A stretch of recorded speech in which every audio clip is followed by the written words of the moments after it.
Hello everyone, this is Nisha Dubey. I welcome you all to the Mehra classes. जैसा कि आप लोग जानते हैं, हमने एमपी सेट केमिस्ट्री का क्रैश कोर्स जो स्टार्ट किया हुआ था, जिसमें हमारा सिलेबस कंप्लीट हो चुका है और अब हम उसमें बहुत अच्छे तरीके से कर रहे हैं क्वेश्चन प्रैक्टिस। आई होप आप क्वेश्चन प्रैक्टिस जो है वो बहुत इंजॉय कर रहे होंगे और आपकी तैयारी जो है वो एमपी सेट की बहुत अच्छे से चल रही होगी। आपकी इसी तैयारी को और बूस्ट करने के लिए मैं लेकर आई हूँ एमपी सेट केमिस्ट्री के कुछ मोस्ट इंपॉर्टेंट क्वेश्चन। शुरू करते हैं इन क्वेश्चन से, जिसमें हमारा पहला क्वेश्चन होने वाला है। क्या देखो, क्वेश्चन है हमारा पहला, for a D8 metal ion in a square planar field the lowest energy orbital is. ठीक है, क्या बोला है कि स्क्वायर प्लेनर ऑर्बिटल में D8 धातु आयन के लिए सबसे कम ऊर्जा वाला ऑर्बिटल कौन सा होगा। ठीक है, ये उसने बोला है। देखो, इसमें इस जो उसने ये जो D8 दिया है ना, इस D8 का यहाँ पे कोई मतलब नहीं है। उसने सिंपल बोला कि स्क्वायर प्लेनर है ना, तो D8 देखिए कंफ्यूज नहीं होना। उसने सिंपल बोला कि स्क्वायर प्लेनर कॉम्प्लेक्स के लिए सबसे कम ऊर्जा वाला ऑर्बिटल कौन सा होगा, तो कौन सा हो जाएगा सबसे कम ऊर्जा वाला ऑर्बिटल। देखो,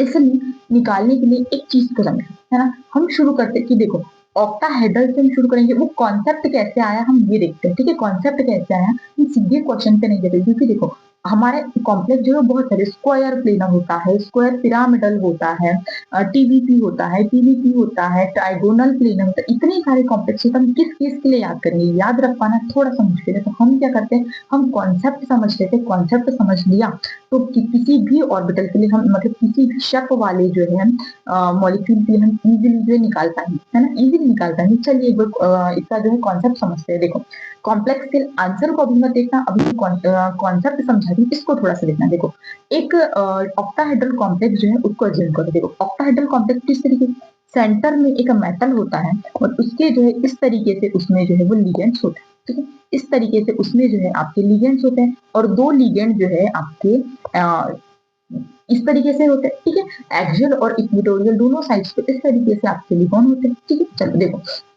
अब इसमें सोचो कि ऑक्टाहेड्रल कॉम्प्लेक्स से स्क्वायर प्लेनर कॉम्प्लेक्स कैसे बनेगा।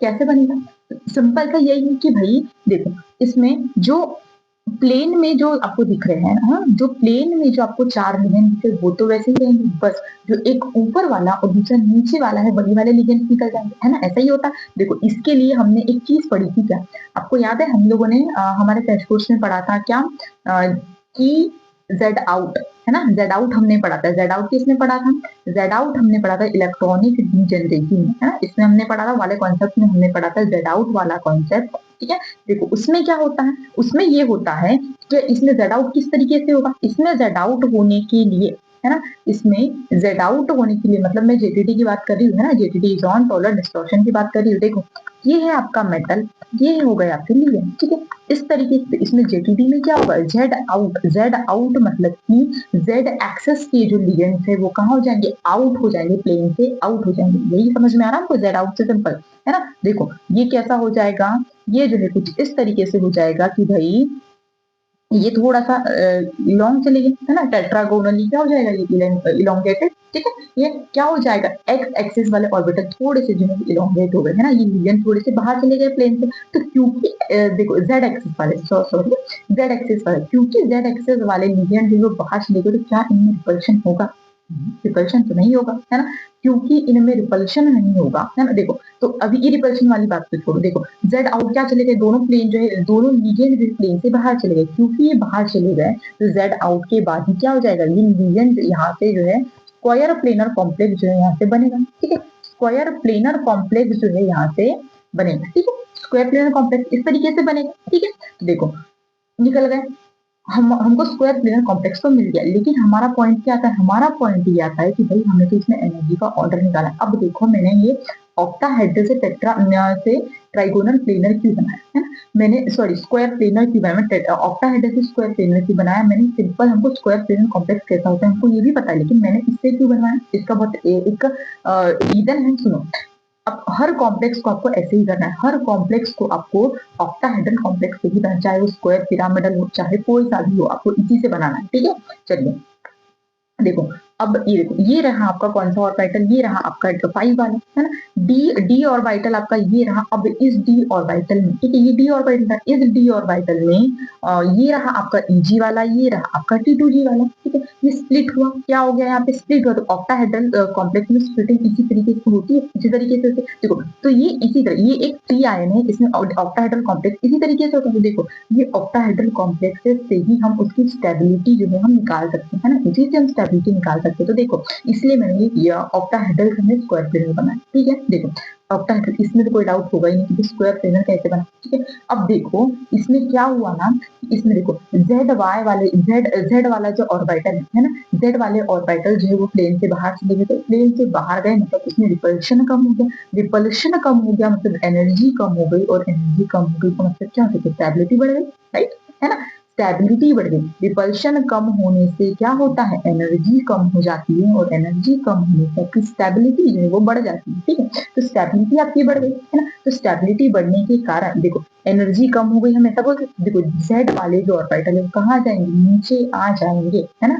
जेड वाले ऑर्बिटल कहाँ आ जाएंगे, नीचे जो है आपके ये आ जाएंगे। एक मिनट, ये यहाँ से ना कुछ प्रिंटिंग मिस्टेक है, एक मिनट है। यहाँ पे ये कौन सा हो जाएगा, ये यहाँ पे डी एक्स वाई हो जाएगा, और यहाँ पे डी जो है ये वाई के बीच में, ठीक है। ये d x square minus y square. अब ठीक है, चलो, है जेड वाले ऑर्बिटल कहाँ गए, नीचे आ गए। तो इस तरीके से जो है इसमें होता है, तो ठीक है। तो जब हम स्क्वायर पेनल कॉम्प्लेक्स पे जाते हैं ना, तो ये देखो, इस वाले को देखो, सबसे लास्ट वाला यहाँ पर देखो स्क्वायर पेनल पे, इसमें देखो क्या होता है कि x square minus y square की जो है एनर्जी सबसे ज्यादा, क्योंकि इसमें रिपल्शन सबसे ज्यादा होता है ना। जेड में रिपल्शन कम हो गया, इसलिए देखो ये जेड वाला नीचे आ गया, वाई जेड, देन उसके नीचे आ गया डी जेड स्क्वायर, और एक्स वाई वाले में रिपल्शन ज्यादा थी, इसलिए वो जो है ऊपर रहते हैं। तो अगर आपसे सबसे ज्यादा एनर्जी वाला तो d x square minus y square, सबसे कम एनर्जी वाला तो d y z d x z d y z, है ना। ये वाला सबसे नीचे वाला, ये सबसे कम एनर्जी वाला, मतलब कि सबसे ज्यादा स्टेबल। तो उसने हमसे क्वेश्चन में क्या पूछा है,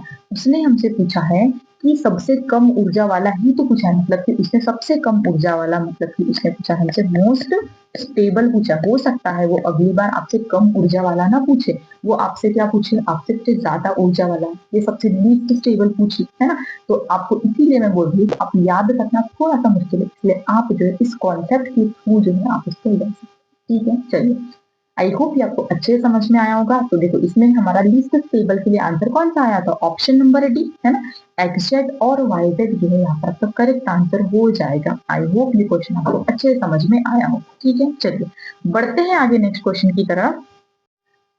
चलिए, नेक्स्ट क्वेश्चन है आपका question number second, which molecule has T shaped geometry according to VSEPR theory. VSEPR theory के अकॉर्डिंग किस अणु की ज्यामिति जो है वो टी शब्द होने वाली, किसकी, वन बाय वन हम चेक कर लेंगे, ये हमको बहुत अच्छे से आता है, ठीक है। कैसे, PCl3, देखो PCl3 क्या ये NH3 की तरह है, तो इसका जो NH3 का जो शेप होता है वही जो है PCl3 का, देखो बहुत सिंपल है ना, क्योंकि नाइट्रोजन और फॉस्फोरस सेम फैमिली के। उसके बाद में हम ClF3 की अगर बात करें, है ना, ClF3 की बात करें, देखो क्लोरीन कितने वैलेंस इलेक्ट्रॉन है, क्लोरीन 5, ठीक है, सॉरी 7, है ना, 7, 3, 4, 5, 6, 7, ठीक है, 7 हो गए। 3 यहाँ पर आ गया आपके फ्लोरीन, ठीक है, एक फ्लोरीन, ये सेकंड, एंड देन ये थर्ड वाला, 2 आपके यहाँ पे हो जाएंगे लोन पेयर, सिंपली, ठीक है। सिंपली यहाँ पर जो है आपके 2 लोन पेयर हो जाएंगे। किस तरीके से आएगा इसका, है? तो अगर इसमें स्टेरिक नंबर कितना आ जाएगा, 3, 4, 5, 5 जो है यहाँ पर आपका क्या आ जाएगा, स्टेरिक नंबर जो है यहाँ पर आ जाएगा, है ना, 5 यहाँ पर आपका स्टेरिक नंबर आ जाएगा, ठीक है, या फिर 5 स्टेरिक नंबर आ जाएगा।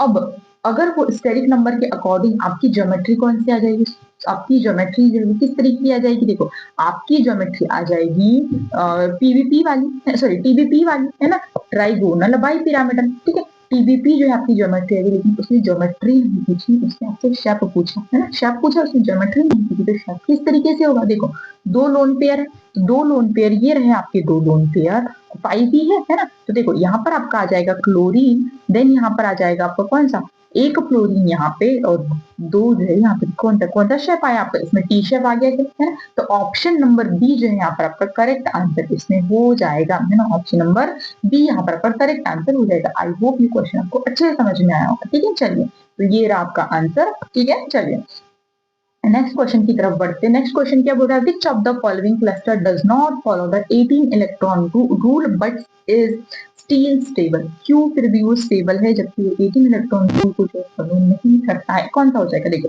सिंपल है, उसने इतना सारा जो है हमें बस कंफ्यूज करने के लिए दिया है, बस उसका मेन फोकस है कि भाई कौन जो है 18 इलेक्ट्रॉन को फॉलो नहीं करता है। सिंपल निकाल लेते। देखो आयरन है, आयरन में कितने इलेक्ट्रॉन? आयरन 6 + 2 8 हो जाएगा। किस तरीके से मैंने आपको डिटेल में बताया है कोर्स में, ठीक है? 6 तो आयरन के लिए कितना हो जाएगा यहाँ पे 8 इलेक्ट्रॉन। क्यों? मैं एक बार फिर से बता, देखो आयरन में क्या होता है 3d6 और 4s2, तो ये टोटल हम 6 + 2 ये दोनों इलेक्ट्रॉन को काउंट करते कितने 8 इलेक्ट्रॉन जो है हम यहाँ पर लेते हैं ना। कितने इलेक्ट्रॉन लेते हैं? 8 इलेक्ट्रॉन जो हम यहाँ पर लेते हैं। इस तरीके से मैंने दिया, ठीक है? चलिए सीओ का कितना हो गया? सीओ का कार्बोनिल का 2 होता है इसका, तो 5 2 जा 10, ये टोटल देखो कितना आया 18 आ गया। 18 आ गया मतलब कि भाई ये तो नहीं है ना, फर्स्ट तो नहीं है। हम सेकंड की बात कर लेते हैं VCO6, तो देखो V मतलब वेनेडियम, वेनेडियम में कितना 5 इलेक्ट्रॉन यहाँ पे हो जाएंगे। कैसे? मैंने अभी अभी आपको आयरन केस से बता दिया, ठीक है? 5 हो जाएगा प्लस 6 2 जा कितना 12, तो कितना हो जाएगा 12 + 5, क्या ये 18 हो रहा है? बिल्कुल भी 18 नहीं हो रहा है ना। तो जो है क्या, तो ये देखो ये जो है हमारा ऑप्शन नंबर बी जो है आपका यहाँ पर करेक्ट आंसर हो जाएगा। इसी तरह आप सी को चेक करेंगे तो इसमें भी 18 आएगा, और डी को चेक करेंगे तो इसमें भी आपका 18 आ जाएगा, ठीक है? तो देखो अब इस बात को ध्यान में सुनना कि ये जो है ये वाला जो कॉम्प्लेक्स है ऑप्शन नंबर बी, ये स्टेबल फिर भी क्यों रहता है? देखो किस तरीके से ये डाइमराइज होकर स्टेबल रहता है ना। किस तरीके से देखो मैंने यहाँ पे जो डाइमराइज होता है V2CO12 जो है and remains a stable paramagnetic complex, इस फॉर्म में जो है ये स्टेबल रहता है, इसीलिए है ना ये डाइमराइज हो जाता है और ये इस तरह अपनी स्टेबिलिटी को जो है वो शो कर, ठीक है? चलिए आई होप ये क्वेश्चन भी आपको इजीली समझ में आया होगा, ठीक है? चलिए बढ़ते हैं आगे नेक्स्ट क्वेश्चन की तरफ। देखो नेक्स्ट क्वेश्चन क्या बोल रहा है, the correct order of nephelauxetic effect for the following ligand is, है ना।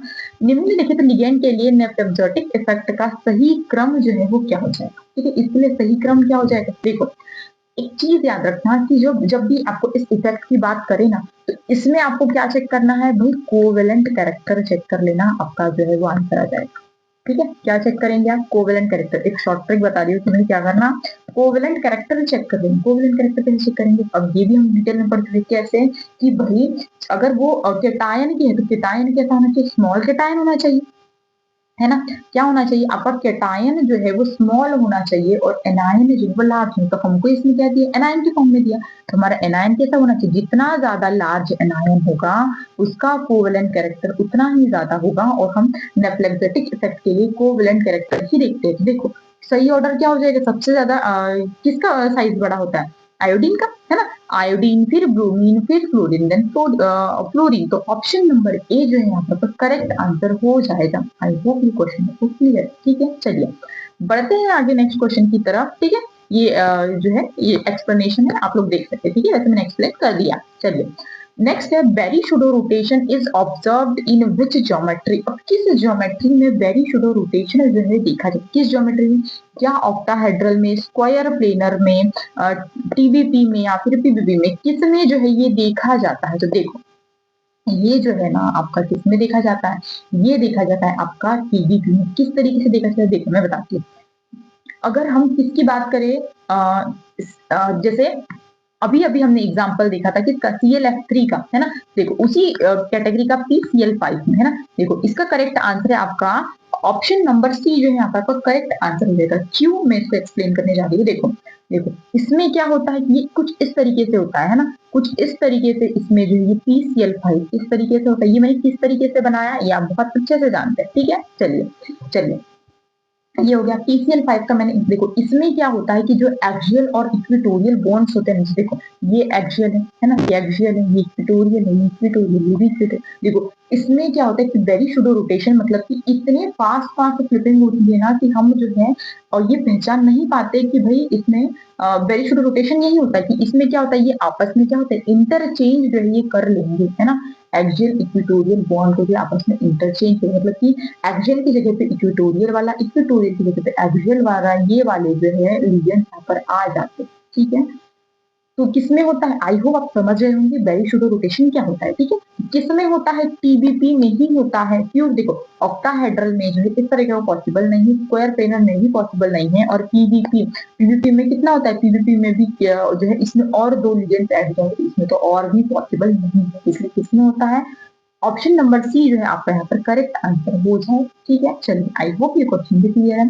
नेक्स्ट क्वेश्चन की तरफ बढ़ते, देखो ये एक्सप्लेनेशन है, आप लोग देख लेना। ठीक है, चलिए नेक्स्ट क्वेश्चन है आपका, in the fluxional molecule iron eta 5 C5H5CO2 the number of signals in 1H NMR at room temperature is, कितना है वो बोल रहा है कि रूम टेम्परेचर पे ये कॉम्प्लेक्स दे दिया है आपको, इसमें 1H NMR सिग्नल कितने होंगे। हमने इसको डिटेल में लिखा था, हमने बहुत सारे कॉम्प्लेक्सेस किए कि भाई कैसे निकालेंगे। ठीक है, देखो कैसे निकालेंगे, ये रहा आपका आयरन। ठीक है, आयरन ये रहा, इसके अलावा देखो ईटा 1 है C5H5 है ना। देखो किस तरीके से बनाएंगे, मैंने आपको इसमें तीनों की तीनों हेप्टेस की बनाई थी। 1 कैसे शो करेगा, 3 कैसे शो करेगा और 5 जो है कैसे शो करेगा, मैंने सभी का बताया था। ठीक है, देखो किस तरीके से, तो देखो आपका सीपी लिगेंड किस तरीके से होता है, आपका सीपी लिगेंड जो है वो कुछ इस तरीके से होता है। उसने सिर्फ एक ही दिया है इसलिए वो कुछ इस तरीके से, अगर वो 3 देता तो 3 भी आपको बनाना आता है, 5 हेप्टेस की देता तो वो भी आपको बनानी आती है। ठीक है, चलिए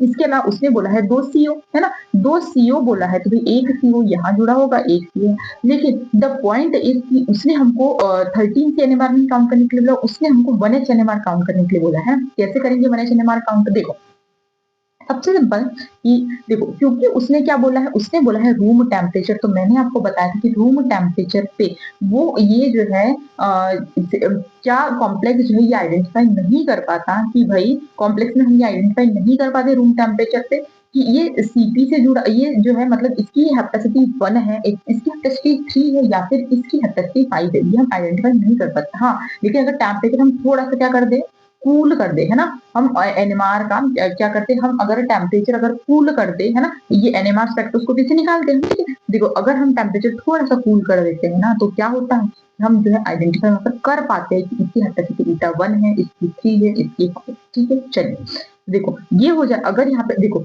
तो इस केस में अगर मैं आपको इसको बताऊं, देखो यहाँ पर आपका होता है एक टाइप का प्रोटॉन, ठीक है H1, ठीक है, यहाँ पर और यहाँ पर होते हैं आपके H2 टाइप के प्रोटॉन, और उसके बाद में यहाँ पर और यहाँ पर होते हैं आपके H3 टाइप के प्रोटॉन। इस तरीके से आपके प्रोटॉन होते हैं। ठीक है, ये आप जानते हैं बहुत अच्छे से। ठीक है, तो देखो ये हो गया, लेकिन ये किस केस में, अगर वो आपसे पूछता एट अ लो टेम्परेचर पूछता तो उस केस में हो जाएगा कितने, 3 सिग्नल, बट उसने आपको लो टेम्परेचर नहीं पूछा, उसने आपको पूछा है रूम टेम्परेचर। रूम टेम्परेचर कितने सिग्नल हो जाएंगे, ऑप्शन नंबर 1 सॉरी बी जो है आपका, ऑप्शन नंबर बी का जो है कितने 1, एक ही सिग्नल होंगे। क्यों, क्योंकि वो आइडेंटिफाई नहीं कर पाता कि इसकी हेपेसिटी 1 है, 3 है या फिर 5। ठीक है, आई होप ये भी क्वेश्चन आपको अच्छे समझ में आया है। ठीक है, चलिए बढ़ते हैं आगे नेक्स्ट क्वेश्चन की तरफ, ये एक्सप्लेनेशन है, आप लोग देख सकते हैं। ठीक है, चलिए अच्छा next question, the ground state of gadolinium ion is, है ना, गैडोलिनियम आयन की ग्राउंड स्टेट जो है वो कितनी हो जाएगी, ये उसने पूछा। किस तरीके से निकालते हैं हम ग्राउंड स्टेट, है ना, ग्राउंड स्टेट निकालने के लिए मैंने आपको सिंपल सा फॉर्मूला बताया था, है ना, हमने बहुत सारी क्वेश्चन प्रैक्टिस भी की थी। किस तरीके से, 2s+1 है ना LG, ये होता है आपका ग्राउंड स्टेट का टर्म सिंबल, है ना। टर्म सिंबल जो है आपका इस तरीके से निकालते हैं। अब उसने बोला कि भाई किस तरीके से निकालेंगे, है ना, क्या होगा इसका, तो देखो एस निकालने के लिए बहुत सिंपल, एस कैसे निकालेंगे हम इसमें, ऐसे निकालने के लिए देखो इधर चलते हैं, है ना, नेक्स्ट पेज पे चलते हैं। देखो यहाँ पर इसका जो है इलेक्ट्रॉनिक कॉन्फ़िगरेशन कितना है, Xenon 4f है, ठीक है, ये इसका इलेक्ट्रॉनिक कॉन्फ़िगरेशन है। तो यहाँ से आपको पता चलेगा कि भाई इसकी स्पिन एस की वैल्यू कितनी है। देखिए अगर मैं इसके 7 के 7 ऑर्बिटल ड्रॉ करूं, है ना, क्यों, क्योंकि ये लेंथेनाइड ग्रुप का है ना, ये डी ब्लॉक का एलिमेंट है, ये लेंथेनाइड ग्रुप का है। ठीक है, चलो देखो 1 2 3 4 5 6 7, ठीक है 7 हो गया। चलिए अब देखो क्या हो जाएगा यहाँ पे, +2 +1, जस्ट अ मिनट, ये +3 से स्टार्ट होगा, आई एम सो सॉरी। ठीक है, देखो +3 +2 +1 0 -1 -2 और ये -3 जो यहाँ पर हो, ठीक है, इस तरीके से ये होगा, है ना। तो देखो ये इस तरीके से, अब देखो इसमें कितने इलेक्ट्रॉन्स, 7 है, 7 इलेक्ट्रॉन्स जब हम फिल करेंगे तो देखो किस तरीके से फिल हो जाएंगे, 1 2 3 4 5 6 7, ठीक है 7 इलेक्ट्रॉन फिल हो गए। अब 7 इलेक्ट्रॉन फिल होने के बाद एस कितना है ना, मल्टीप्लिसिटी एस जो है वो एस कितना हो जाएगा यहाँ पर, एस की वैल्यू कितनी आ जाएगी, एक के लिए हाफ, है ना, एक के लिए हाफ, तो 7 के लिए कितना हो जाएगा, 7 इंटू हाफ। ठीक है, 7 इंटू हाफ हो जाएगा। देखो 2s+1 की वैल्यू क्या रखेंगे, 2 इंटू एस की वैल्यू कितनी है 7/2 प्लस 1, 2 से 2 कैंसिल आउट हो गया, आ गया आपका यहाँ पर 8 है, 8 आ गया, मतलब कि 2s+1 की वैल्यू कितनी आ गई 8 आ गई। तो देखो यहाँ पर 8 है सिंपली, ठीक है। अब बात आती है भाई एल कैसे निकालेंगे, तो देखो एल की वैल्यू कैसे आ जाएगी, एल की निकालने के लिए देखो ये +3 से -3 कैंसिल, +2 से -2, +1 से -1 कैंसिल, बचा कितना 0 बच गया। तो 0 एल की वैल्यू अगर 0 है तो कौन कौन सा और बाइट प्लस है, एस और बाइट है। देखो 8 भी आ गया और यहाँ पर जो है एस भी आ गया। अब बात आती है कि 7/2 कैसा आएगा, मतलब जे की वैल्यू कैसे निकालेंगे। तो मैंने आपको ये बताया था कि अगर वो लेस देन हाफ फील्ड हो तो, है ना, जो कि लेस देन हाफ फील्ड है ना, लेस देन हाफ फील्ड हो तो वहां पे क्या हो जाएगा आपका एल माइनस एस, जबकि मोर देन हाफ फील्ड हो तो आपके एल प्लस एस जो है वो हो जाएगा, ठीक है। इस तरीके से देखो जे की वैल्यू क्या है, अब यहाँ पे एल माइनस एस आ जाएगी, है ना, एल माइनस एस पे एल की वैल्यू कितनी है 0, माइनस एस की वैल्यू कितनी है 7/2। तो आपकी देखो यहाँ पे हम साइन नहीं लिखते, है ना, साइन नहीं लिखते, 0 माइनस 7/2 या फिर 7/2 माइनस 1 माइनस 7/2 माइनस 0 एक ही बात है। कितना आ गया 8s 7/2 आ गया, मतलब कि आपका ऑप्शन कौन सा सही है, ऑप्शन नंबर ए जो है यहाँ पर आपका करेक्ट आंसर हो जाएगा। आई होप ये भी क्वेश्चन आपको अच्छे समझ में आया, ठीक है। चलिए बढ़ते हैं आगे नेक्स्ट क्वेश्चन की तरफ। नेक्स्ट क्वेश्चन का है ये, चलिए नेक्स्ट क्वेश्चन क्या बोल रहा है, the residual entropy of CO molecule eight absolute temperature is, है ना। देखो एब्सोल्यूट टेम्परेचर मतलब absolute zero, zero temperature 0 kelvin पर CO मॉलिक्यूल की रेजिडुअल एंट्रोपी जो है वो कितनी हो जाएगी, ठीक है। उसने इतना पूछा है, देखो कैसे निकालेंगे इसकी एंट्रोपी, ध्यान से सुनना थोड़ा सा कि देखो इसके लिए सिंपल सा फॉर्मूला होता है क्या, है ना, इसके लिए रेसिडुअल एंट्रोपी के लिए सिंपल सा फॉर्मूला होता है आर, क्या होता है आर एल एन डब्ल्यू जो है इसका सिंपल फॉर्मूला होता है रेसिडुअल एंट्रोपी के लिए, ठीक है। अब यहाँ पे डब्ल्यू क्या है ना, तो ये देखो ये जो डब्ल्यू होता है ना ये होता है आपके नंबर ऑफ अरेंजमेंट, ठीक है। नंबर ऑफ अरेंजमेंट जो है ये आपके होते हैं, ठीक। जैसे सीओ मॉलिक्यूल में तो नंबर ऑफ देखो आर यहाँ पे सिंपल है, एल एन में सिंपल है, आपको नंबर ऑफ अरेंजमेंट ही निकालते। सीओ को हम किस तरीके से अरेंज कर, देखो एक हो सकता है सी डबल बॉन्ड हो, इस तरीके से हो सकता है, दूसरा हो सकता है ओ डबल बॉन्ड, कितने अरेंजमेंट हुए, है ना, कितने अरेंजमेंट हुए 2 अरेंजमेंट। तो इसी तरीके से आप सिंपल जो है अरेंजमेंट निकालो और आपका आंसर आ जाएगा। तो आपका जो है कितने अरेंजमेंट है 2 अरेंजमेंट, डब्ल्यू की वैल्यू कितनी है 2, तो ऑप्शन नंबर बी जो है यहाँ पर करेक्ट आंसर हो जाएगा, ठीक है। चलिए आई होप ये भी क्वेश्चन क्लियर है ना, ये एक्सप्लेनेशन आप लोग देख सकते हैं, ठीक है। चलिए नेक्स्ट क्वेश्चन है, for a cell certain zinc से, देखो अब ये एक रेडॉक्स रिएक्शन आपको दी गई है जिसमें जिंक में क्या हो रहा है ऑक्सीडेशन हो रहा है और कॉपर में क्या हो रहा है रिडक्शन हो रहा है। ये कैसे पहचाना है ये भी मैंने आपको सिखाया है, ठीक है। चलिए अब ई नॉट सेल कितना हो जाएगा, उसने देके रखा है आपको 1.10, वो है the value of del G is, del G कैसे निकालनी है, डेल जी नॉट का फॉर्मूला क्या होता है, del G naught equals to minus के एन ई एफ, यही होता है ना, ई नॉट एफ। एन क्या है नंबर ऑफ इलेक्ट्रॉन्स, ई क्या है ये जो आपको ई सेल देके रखा है ये है, और यहाँ पे एफ क्या है फैराडे, है ना। तो इस तरीके से आप सॉल्व कर लेंगे, ये रहा सॉल्यूशन। देखो NEF था, देखो N की वैल्यू कितनी है 2 देके रखी है, फैराडे 96500 और E नॉट की वैल्यू 1.10, तो यहाँ पे सिंपल जो है आपका आंसर यहाँ पर आ जाएगा, ठीक है। चलिए तो एवरीवन क्या आंसर है इसका, ऑप्शन नंबर ए जो है यहाँ पर आपका करेक्ट आंसर हो जाएगा, ठीक है। आई होप ये भी क्वेश्चन आपको क्लियर है। चलिए बढ़ते हैं आगे नेक्स्ट क्वेश्चन की तरफ। नेक्स्ट क्वेश्चन क्या बोल रहा है, in a photochemical reaction quantum yield is defined as, quantum yield किस तरीके से डिफाइन करेंगे, है ना। देखो ऑप्शन दी है आपको यहाँ पे मॉलिक्यूल, देखो क्वांटम यील्ड निकालने का सबसे पहले तो फॉर्मूला समझो, है ना, एक बेसिक चीज समझो। देखो सपोज दैट आप देखो जैसे आप आपके मार्क्स जो है किस तरीके से लिखते हैं ना, मार्क्स किस तरीके से लिखते हैं, जैसे आपको टोटल मार्क्स कितने मिले, कितने में से मिलते हैं 100 आउट ऑफ, है ना, 100 आउट ऑफ कितने मार्क्स मिलते हैं। जैसे सपोज दैट आपको 12th का रिजल्ट आया और 12th में आपको 100 आउट ऑफ कितने मार्क्स मिले, है ना, कितने मार्क्स मिले। तो देखो कितने मार्क्स मिलेंगे आपको, कि जितने मार्क्स मिलेंगे 100 आउट ऑफ जितने मार्क्स लिए ना आपने, सपोज दैट आपको मिले 80 मार्क्स, ठीक है, 80 मार्क्स मिले आपको 100। तो देखो यही इसी तरीके से आपकी जो डिफाइन की जाती है क्वांटम यील्ड, क्या कि इसमें होता है कि भाई कितने फोटोन एब्जॉर्ब हुए, है ना, टोटल जो फोटोन एब्जॉर्ब हुए वो आपका 100%, कितने फोटोन एब्जॉर्ब हुए। और ऐसा तो जरूरी नहीं है कि हर फोटोन एब्जॉर्ब मॉलिक्यूल रिएक्ट होंगे, नहीं, है ना, कुछ पे रिएक्ट होते हैं कुछ पे रिएक्ट नहीं होते, है ना, कुछ की एनर्जी जो है वो सेटिस्फाई होती है कुछ की नहीं होती है, ठीक है। तो देखो कॉन्सेप्ट क्या है कि भाई टोटल हमने क्या किया, कितने नंबर का क्वेश्चन पेपर था उसमें से वो कितने मार्क्स मिले इससे करेक्ट करो। तो देखो कितने फोटोन एब्जॉर्ब हुए, ये है आपका 100, ठीक है, उसमें से कितने मॉलिक्यूल ने रिएक्ट कर पाए, ये है आपके टोटल मार्क्स। तो यहाँ पे क्या हो जाएगा, ऑप्शन नंबर ए जो है यहाँ पर आपका करेक्ट आंसर हो जाएगा। ठीक है, आई होप ये क्वेश्चन आपको क्लियर। ठीक है, चलिए बढ़ते हैं आगे। ये रहा आपका एक्सप्लेनेशन। ये देखो क्या है, molecules reacted but photon absorb, है ना, इसमें यही होता है क्वांटम हीट, कितने फोटोन एब्जॉर्ब जो है वो किए हैं, उसमें से कितने मॉलिक्यूल रिएक्ट हुए, है ना, यही जो है आपका होता है क्वांटम हीट। ठीक है, चलिए बढ़ते हैं आगे।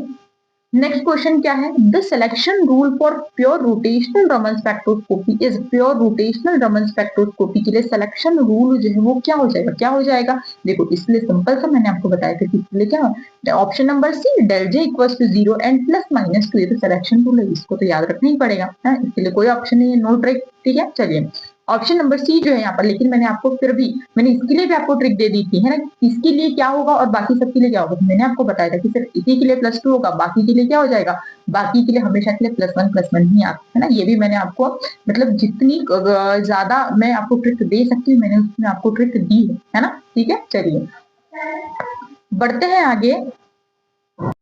ये रहा एक्सप्लेनेशन, आप लोग देख सकते हैं। ठीक है, चलिए बढ़ते हैं आगे नेक्स्ट क्वेश्चन की तरफ। नेक्स्ट क्वेश्चन क्या है, व्हाट इज द यूनिक,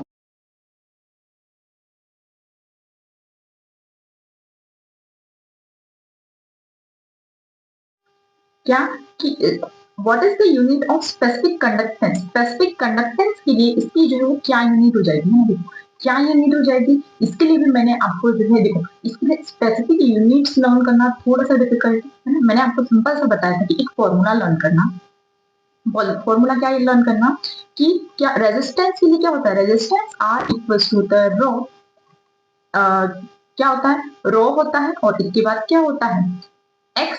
ठीक है, इस अब ये एक्स क्या है यहाँ पर, एक्स जो है यहाँ पर आपका रेट कांस्टेंट है ना, रो क्या है, ये आपका यहाँ पर क्या होने वाला है, स्पेसिफिक रेजिस्टेंस, है ना, स्पेसिफिक जो है ये रेजिस्टेंस होने वाला है यहाँ पर। तो देखो मैं रेजिस्टेंस क्यों बता रही हूँ, क्योंकि इसी से जो है कंडक्टेंस निकलेगा, है ना, देखो क्योंकि जो है स्पेसिफिक रेजिस्टेंस का अपोजिट ही कंडक्टेंस होता है। अगर हमको ये फॉर्मूला पता है तो इजीली जो है वो भी निकाल लेंगे। देखो कैसे, रेजिस्टेंस, रेजिस्टेंस का क्या होता है, रेजिस्टेंस का होता है आपका सिंपल ओम, है ना, ओम यूनिट होती है, और एक्स मतलब कि आपका ये कांस्टेंट कौन सा,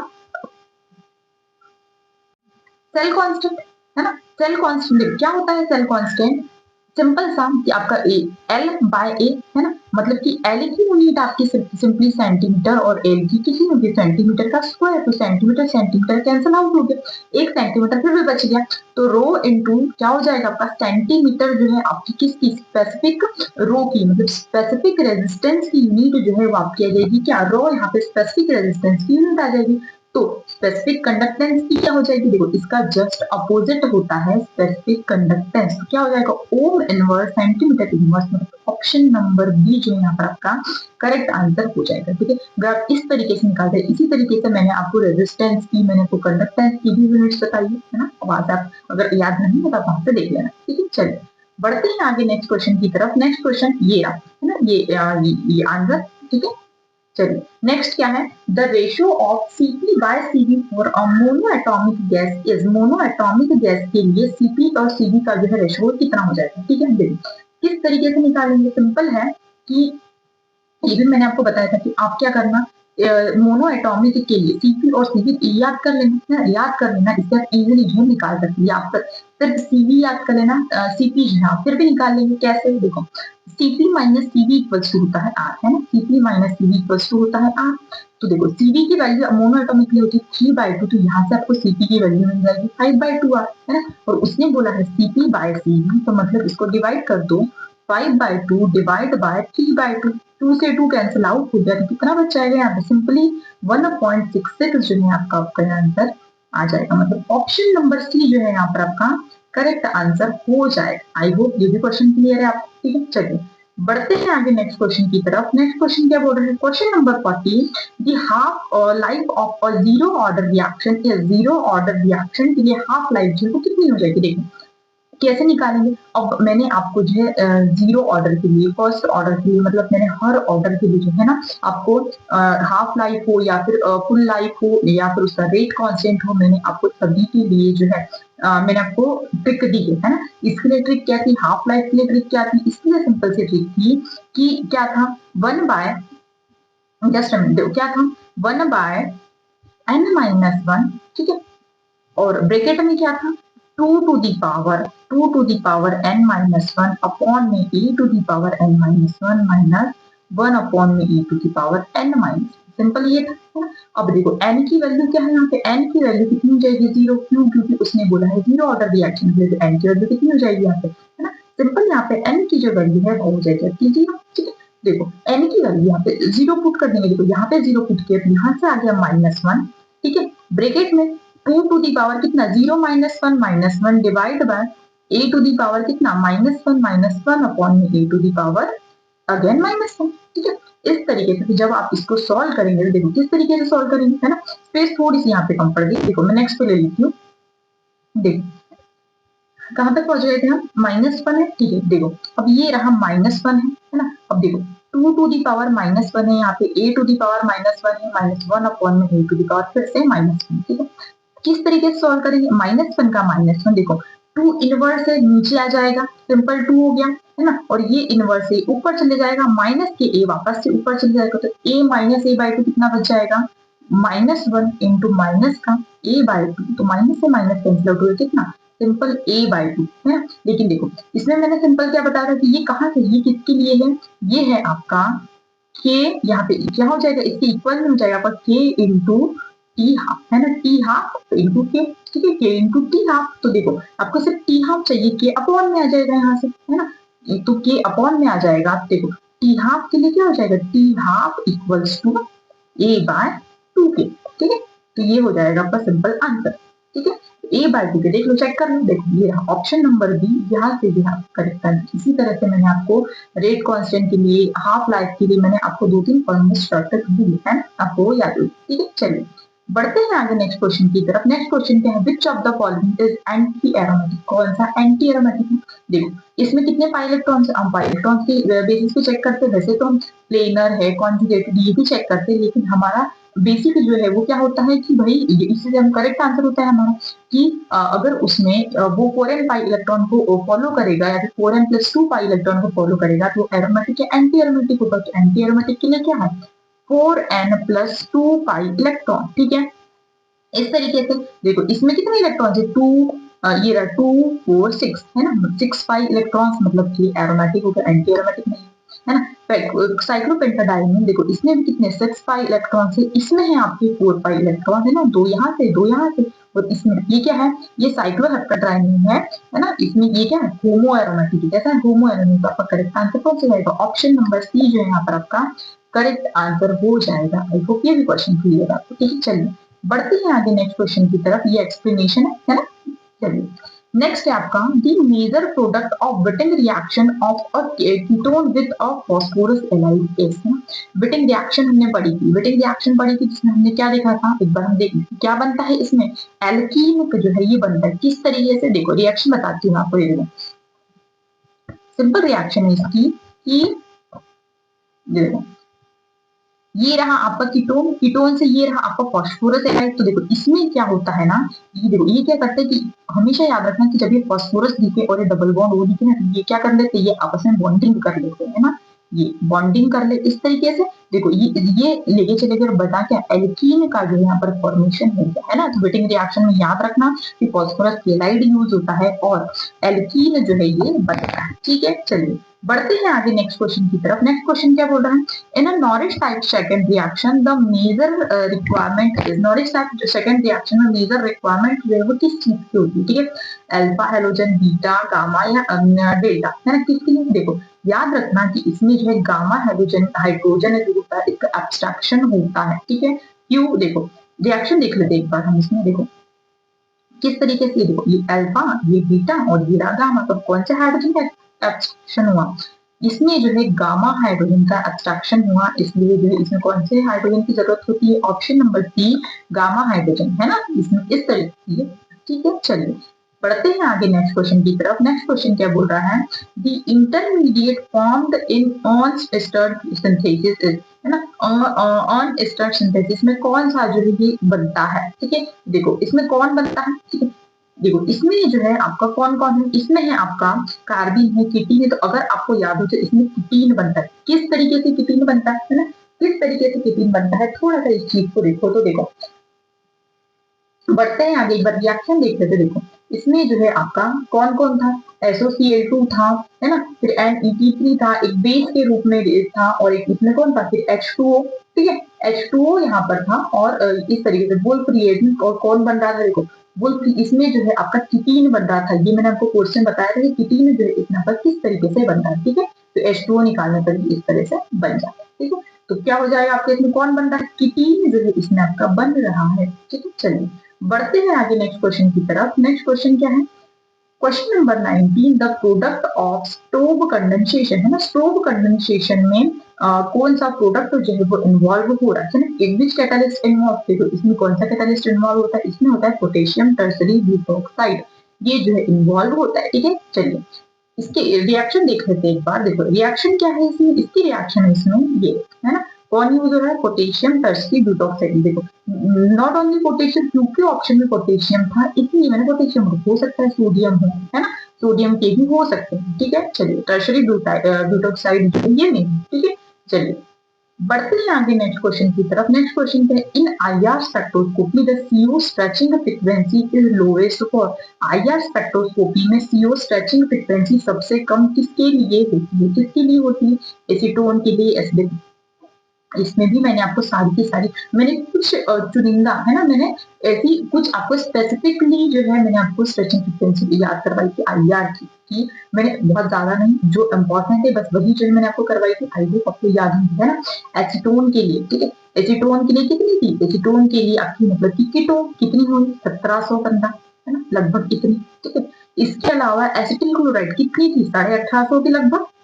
ठीक, और एमाइड की कितनी थी, एमाइड की आपकी लगभग 1650 के लगभग, है ना, इतनी थी। और ईस्टर की कितनी थी, 1735 के लगभग, कितनी जो है इसकी। देखो इसने बोला है सबसे कम, है ना, सबसे कम जो है CO स्ट्रेचिंग फ्रीक्वेंसी किसकी होगी, किसकी हो जाएगी, ऑप्शन नंबर किसकी दिख रही है, एमाइड की, ऑप्शन नंबर सी जो है यहाँ पर आपका करेक्ट आंसर हो जाए। ठीक है, आई होप ये भी आपको क्लियर है। चलिए बढ़ते हैं आगे, है ना, ये रहा इसका एक्सप्लेनेशन। ठीक है, एमाइड कब। सो एवरीवन, ये थे हमारे आज के कुछ क्वेश्चन। आई होप आप लोगों को ये क्वेश्चन जो है बहुत इंजॉय किए हैं, है ना। इसी तरीके से हमारे बैच में जो है रेगुलर बेसिस पे कोर्सेज जो है, क्लासेस कोर्स में क्लासेस जो है वो होती है रेगुलर बेसिस पे, जिसमें हम क्या करते हैं, क्वेश्चन प्रैक्टिस जो है हम रेगुलर बेसिस में करवाते हैं। तो आप भी चाहते हैं रेगुलर बेसिस पे क्वेश्चन प्रैक्टिस करना, जो कि हमारे सेट के लिए, क्योंकि टाइम के अकॉर्डिंग अभी जो है हमारे लिए इम्पोर्टेंट है हम ज्यादा से ज्यादा क्वेश्चन प्रैक्टिस करें। और हमारे बैच में टेस्ट कोर्स कंप्लीट हो चुका है और हम जो है सिर्फ और सिर्फ क्वेश्चन प्रैक्टिस पे फोकस कर रहे हैं। अगर आप चाहते हैं क्वेश्चन प्रैक्टिस करना, so you are most welcome. एक बार मैं आपको वो बैच दिखा देती हूँ, है ना, एमपी सेट के लिए। इसके अलावा एवरीवन ये रहा हमारा, एक बार मैं आपको एमपी सेट का कोर्स दिखा देती हूँ। ठीक है, ये हमारा एमपी सेट का कोर्स रहा, जिसमें देखो इसमें आपको क्या क्या मिलेगा, इसमें आपको मिलेगा रिकॉर्डेड लेक्चर्स। ठीक है, इसके अलावा आपको मिलेगी इसमें टेस्ट सीरीज। रिकॉर्डेड लेक्चर्स कौन से, जिसमें हमारे एमपी सेट का जो क्रैश कोर्स है वाले रिकॉर्डेड लेक्चर्स आपको इसमें प्रोवाइड किए जा रहे हैं। इसके अलावा टेस्ट सीरीज इसमें प्रोवाइड की जा रही है। इसके अलावा प्रैक्टिस क्वेश्चन, अभी हमने जो क्वेश्चन प्रैक्टिस की उसी तरीके से हम बैच में भी रेगुलर बेसिस पे क्वेश्चन प्रैक्टिस करवाते हैं, तो वो वाली क्वेश्चन प्रैक्टिस आपको इसमें अवेलेबल होगी। इसके अलावा अगर आपका सेट क्वालिफाई हो जाए है तो आपको असिस्टेंट प्रोफेसर का रिकॉर्डेड कोर्स जो है वो भी आपको प्रोवाइड किया जाएगा। ठीक है, इसके अलावा आपको अगर इन क्वेश्चन में कोई डाउट आता है तो आपके लिए स्पेशली उसके लिए डाउट सेशन भी जो है इसमें कंडक्ट करवाए गए हैं। और अभी इसके जो चार्जेस है वो है 1500 रुपीज। तो अगर आप चाहते हैं अपने एमपी सेट को क्रैक करना, तो एवरीवन एनरोल ना।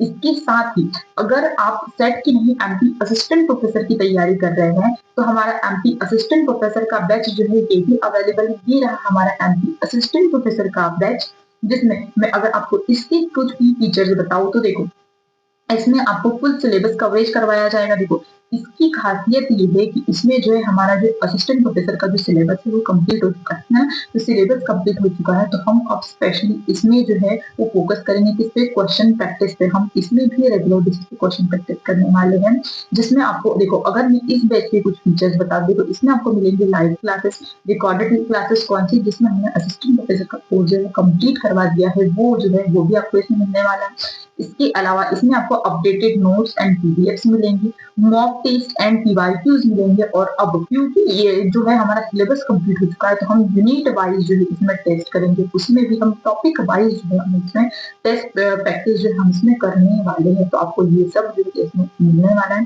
सो एवरीवन इनरोल नाउ। जिसके लिए अगर मैं आपको इसके चार्जेस बताऊं, देखो इसमें अगर इसका फी स्ट्रक्चर अगर हम देखें तो देखो इसका जो प्राइस है वो है आपका 6,999 है ना। लेकिन अभी आपको इस पर जो है वो ऑफर दिया जा रहा है टिल 15 जनवरी तक। आपको जो है ये कोर्स मिलेगा सिर्फ और सिर्फ 3500 में, मतलब कि 3500 में ये कोर्स जो है आपको मिल रहा है।